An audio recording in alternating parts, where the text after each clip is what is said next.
Why is he avoiding their calls? What's the issue? Just stage fright? Tell me. Like, first of all, he started doing free business for them. Like, he wanted to get into the software development part and get an idea about the sales and everything. Now, when Juno felt that now they really need them, they are being an integral part, an extension of what Juno is working on. They felt the need of STI being there. So now it's like if he can now ask them whatever he wants to. They know that STI is important for them, so they will locate to what they want. Okay, so that much is well done. That's good. First, emphasize the mutual dependence, right? They're dependent. And Juno will also think about the present situation. Instead of investing in some other company, yes, to develop total new infrastructure, it's better to invest in. Right. So there's a huge advantage. There's a huge advantage once they've made the investment in working with STI to continue to work with them. Okay. But yet, Rajat is worried about this contract. What's he worried about if everything's so good? If they're mutually dependent and it would be a waste for them to go elsewhere and, you know, they like each other and their cultures are compatible. What's he worried about? Intellectual property. He wants to protect the knowledge asset. The knowledge asset. Right? So it's like perfect marriage, and someone's already said this, but there's knowledge asset dangers. What else, though? What else is a danger? Yes. Right, that was the poaching point. That's good. The poaching point, Mimi, so we're afraid, we're really worried not this second, right? We're really worried a couple of years down the line. You know? We got a plan for that, right? Look, I had this fall what at the time was the biggest job my company had ever sold, right? And we're small, right? So it was only like $250,000, right, roughly, okay? But this job, it was also the biggest headache we ever dealt with, all right? Now, one of the main reasons it was a big headache is we didn't define these things well enough at the beginning. So only last week did I get contractual right to enter contests and publicize the work that we did, which is actually very impressive. We just submitted to the wetlands. Why? Because the client was terrified that since we'd done really all the work for them, right?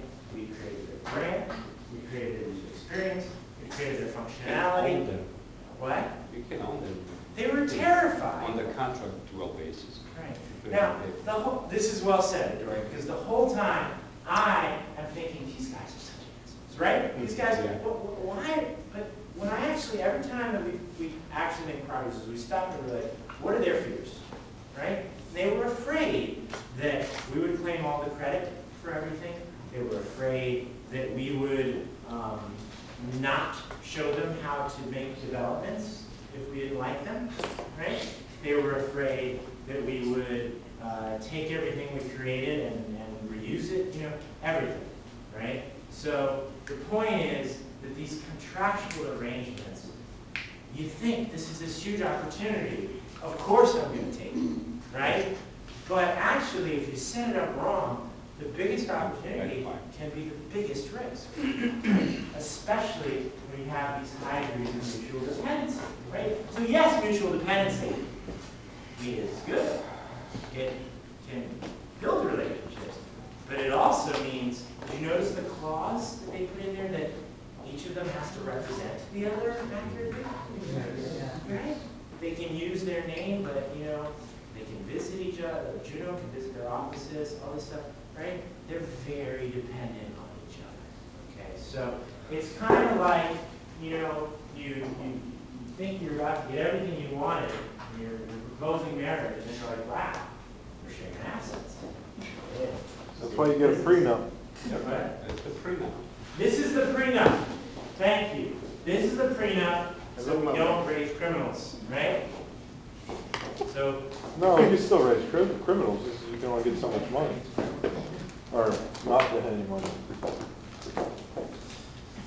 Yes. Okay, so we've covered these, right? We've talked about the risks. What about the trade-offs, guys? What about the trade-offs? What's wrong with our business now? Amy, what's wrong with Radjet's business now? Lack of capital to develop. Srinath? Lack of capital to develop it to a higher, to upgrade their staffing and. What's wrong with that? I'm making millions.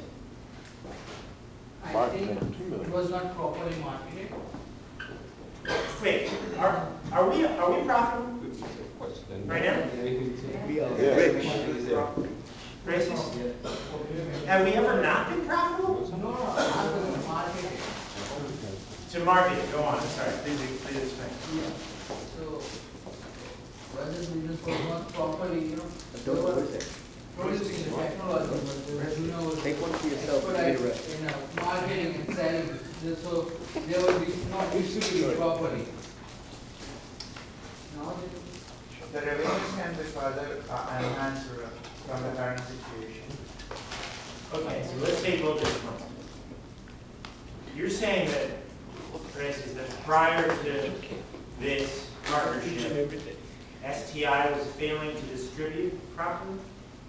Just as let's be clear, STI wasn't really a software company at all prior to this partnership, right? So they didn't really have anything to distribute. They were basically a consultant that was offering enhancements. It's good. Please, I encourage people to jump in and make mistakes, but I'm also going to push back on things like that. Does that make sense?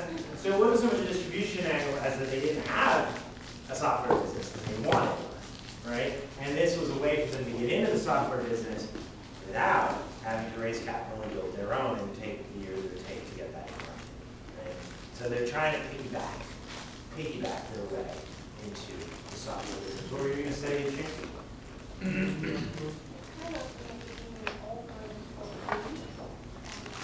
Yeah, what's up with that doing work for free? You buy that? You accept that? adapters in time. To make what? Adapters in time. Okay, let's take this one at a time. Okay, so make it first. So it was said, Rajat was feeling it challenging, like to whether they can make the adapters in I see what you're saying, yes. So they kept getting them done, 3 months, they were getting done. Okay. But does that answer the initial question? What were you saying, Prakash? But at the starting of the business, there are not that much products to develop. But after continuing after 2 years, the workload may be increases and it has to buy some expertise persons to make up these adapters. Maybe this is the risk for this. So you're saying you would have to bring on more staff, whereas right now, okay, no, I'm glad you're getting into the staff question, right? We established at the beginning that our entire cost is people cost, okay? And pardon me if my voice is getting hoarse, I just had like 4 meetings in a row, okay? So, and the one before this was this board meeting where when I walked in, they were like, okay, can you present the thing? Because the guy was going to present wasn't there. So, appreciate it. So, say your corp went here. To increase the staff on Right. expert. 2 years. Yeah. Okay. So right now, it seems low risk because we're just repurposing our people. There is an opportunity cost to that, given that those people were making us over $1 million a year in revenue, right? And they're going to be some of our best people. Let's take that into account, right? But Pridget is doing a good job of also looking ahead. It's like, look, if this goes well, we are going to be taking on new overhead. Let's not kid ourselves. If we have any success whatsoever, we're going to take on a bunch of new overhead. Because suddenly, like let's say the software sells, which you know from case study it does, we're going to have all kinds of them, right? So that I also want to emphasize, all right? So I wanted to take time, emphasize the trade-offs, why they want to do it, the risks, give some background to what we were even talking about. And more than anything, just to reiterate this point, to repeat this point, I wanted you guys to get to know those exhibits.